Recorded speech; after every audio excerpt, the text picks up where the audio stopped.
Everybody, I am currently in Warsaw looking for an apartment. Yesterday were the Polish elections. I don't know too much about the elections, so I found this video in English talking about the elections. I would also love to hear you guys' comments down below, supporting or being against each presidential candidate. Poland is right in the middle of a geopolitical crossfire.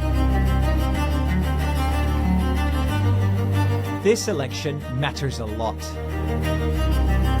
All eyes on the presidential race. 3 contenders in the spotlight, but 2 powerful rivals behind the scenes.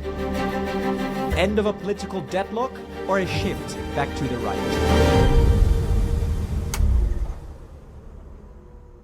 Poland has just wrapped up the first round of its presidential elections, where citizens had the chance to choose from a field of over 5 candidates. Out of this crowded lineup, 3 contenders stood out as the most popular, with one. Karol is my mom's name. So when I first read Karol Nawrocki, I thought it was a girl. So I was surprised when I saw that it was a guy, but sorry, just random comment. Emerging as a clear frontrunner. And Poland's president is a bit more than just a ceremonial role. You see, in Poland's semi-presidential system, there are 2 key roles, the president and the prime minister. The prime minister you might know, currently Donald Tusk from the Civic Coalition. He is the head of the government and holds significant executive power, overseeing the day-to-day operations of the country. And the president is currently Andrzej Duda from the Law and Justice Party. He is the commander-in-chief of the armed forces and has the authority to appoint high-ranking military officials. But crucially, the president also has the power to veto legislation, a power that has proven to be a nightmare for Tusk's current government. While the parliament can override the presidential veto, it requires a 3/5 majority vote in the parliament. 3/5. In the US, it's 2/3. I think it's interesting that there's multiple parties represented as well. I wonder if that's a better system because in America, we have the 2-party system. And I think it's a little annoying because I think most people kind of fall in the middle, right? They neither support the right, they neither support fully the Republican or Democrat party.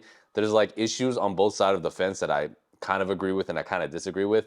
So I wonder if having multiple parties like this is a better solution, but I know that's also caused problems. So European people, I know your systems run like that. Let me know how it works in the comments. And as you've probably guessed, Tusk does not have that supermajority. For example, Tusk's failed attempt to reverse the controversial judicial reforms by the Law and Justice government. These reforms violated EU law, and despite Tusk's effort to reverse them, Duda vetoed the changes, leaving the government at odds with the courts. Therefore, these elections are super important. And without further ado, let's have a look at the results. In third place was Sławomir Mencen, a right-wing populist and chairman of the far-right New Hope Party, as well as one of the leaders of the Confederation Party. He is a tax advisor and known as an anti-establishment outsider, often criticizing the political elite. In second place was Karol Nawrocki, an independent candidate backed by the conservative Law and Justice Party. A historian and president of the Institute of National Remembrance,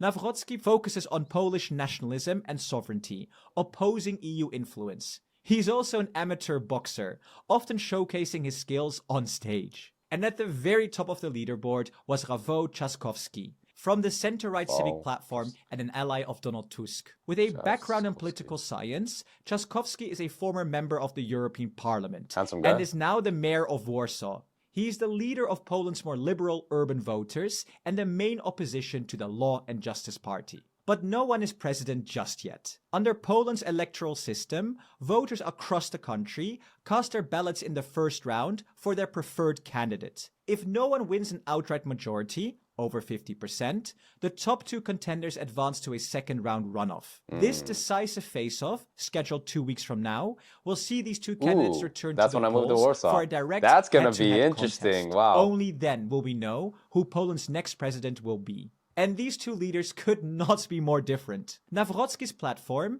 tends to be more nationalist, with strong anti-migrant and anti-EU rhetoric, positioning Poland as more sovereign and less reliant on European cooperation. Nie zgadzam się na to, aby Unia Europejska decydowała o naszym wymiarze sprawiedliwości, o naszej edukacji, aby ideologia Zielonego Ładu niszczyła polskie rolnictwa. My wchodziliśmy do innej Unii Europejskiej. My wchodziliśmy do Unii Europejskiej, która jest wspólnotą gospodarczą. He's also a big fan of Donald Trump, aligning with Trump anti-immigration circumstances and pushing back against woke values. Nawrocki argues that Poland should focus on building an alliance with the US rather than deepening ties with the EU. He even met Trump in the White House and reportedly received his support. Trzaskowski, on I'm the on other board with hand, that. promotes a more liberal, pro-European vision for Poland.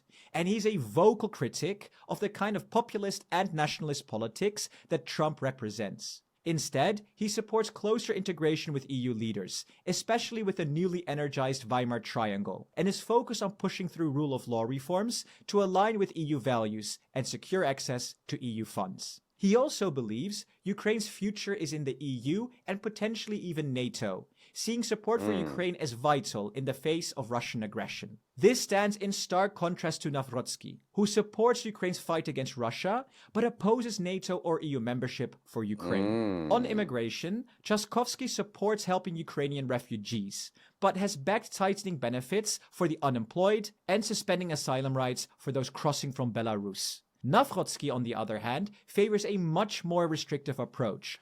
I do think it's fascinating that both of them are pretty strong on immigration. It's very difficult for any refugees to integrate into any culture around the world. There's always issues that come up from the locals. I saw this when I was in Colombia. They accepted a lot of Venezuelan refugees.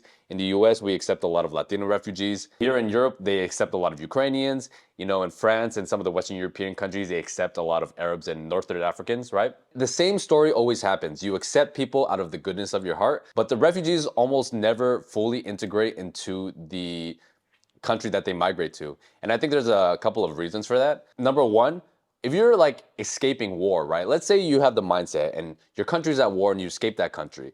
Are you gonna try to go to a different country and adopt their values, or are you gonna try to preserve your culture and your country's values as much as possible? I think that's realistic. You know, I'm not saying that that's the right thing to do, but I can understand what's going through their head. Whereas people who migrate into a country legally, because you have to work to get your residency status or your visa, I think that makes people appreciate it a lot more. And the people who went that route, or the people who studied here, I don't know about always, but integrate a lot better into the culture. So that's why migration can be really tricky. I think a lot of people from the left side like to say, out of the goodness of your heart, you should accept people coming from these war-torn countries or who are actually refugees. But unfortunately, it causes a lot of chaos in the country accepting all those refugees, particularly with the rent costs, right? Real estate becomes extremely expensive. Here in Poland, they accepted like 2 million refugees. So imagine 2 million people coming to your country. They didn't build a bunch of new houses or anything. So real estate prices have skyrocketed since the war. Prioritizing Polish citizens and limiting benefits for all refugees. So, these are the two candidates. And if Trzaskowski wins, this election could be an extraordinary moment for Donald Tusk, who has fought hard to regain control from the right-wing Conservative Law and Justice Party. Wygrana Rafała Trzaskowskiego w wyborach 18 maja będzie oznaczała tyle, że Donald Tusk będzie rządził właściwie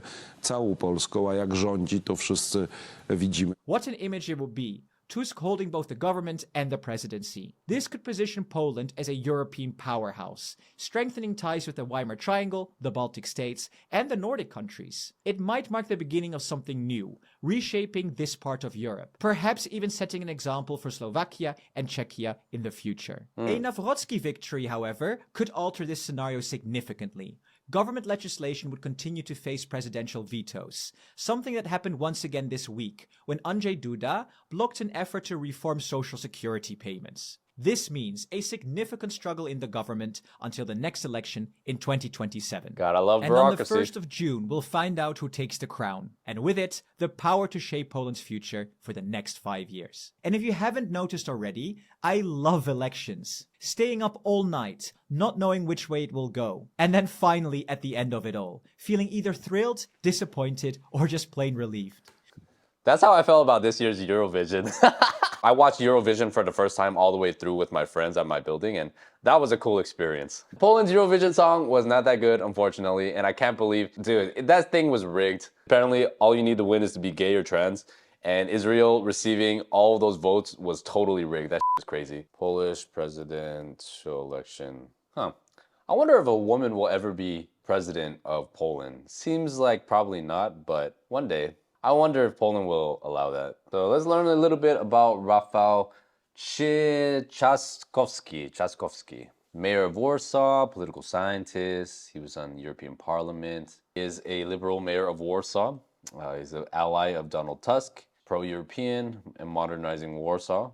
Okay, which I can attest to has been pretty good. However, Poland remains a largely conservative Catholic country. Trzaskowski's liberal views, particularly his support for LGBT rights and participation in pride parades, alienate some voters outside urban centers.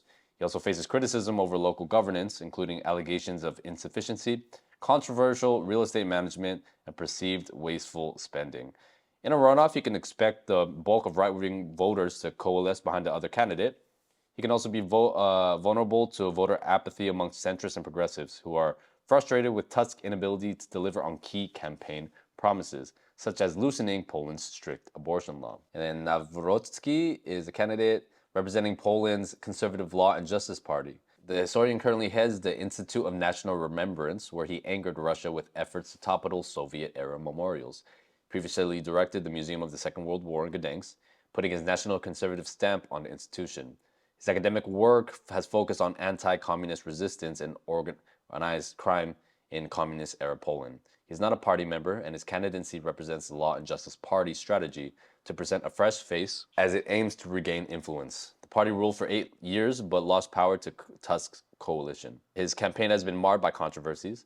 Journalists revealed that in 2018, under the pseudonym Tadeusz Batyr, he published a book on a notorious gangster. In a television interview, Batyr, with his face blurred and voice altered, praised Nawrocki's work without disclosing that they were the same person. It's like that Spider-Man meme. Nawrocki has been linked to a scandal involving the acquisition of a Gdansk apartment from an elderly pensioner named Jerzy. Allegations suggest Nawrocki promised to care for Jerzy in return but failed to fulfill the commitment, leading the man to end up in a city-funded retirement home. Journalists uncovered the story after Nawrocki claimed in a debate that he owned only one home, and the explanations that he has given to explain the existence of the second apartment have shifted, creating a clear impression of impropriety that his competitors have seized on. And there's all these other people, but they didn't win, so they don't really matter anymore. I honestly have not followed the politics that much. I only really pay attention to like their anti-immigration stance, which I heard is quite controversial because I don't know if it was this presidency or the one before Tusk where they were selling visas to like Saudi Arabia and some of these countries, and that was like a huge scandal. And I've also heard that Germany is dumping a lot of migrants at the Polish border and they're slowly coming into the country. But everything else, it's hard for me to have an opinion on because I'm a foreigner, right? So I'm curious to see who wins and what happens in the overall politics of this country. Please let me know down below. Please educate me. I want to learn more about politics. I highly recommend you guys watch this video next. Let me know down below, and I will see you on the next one.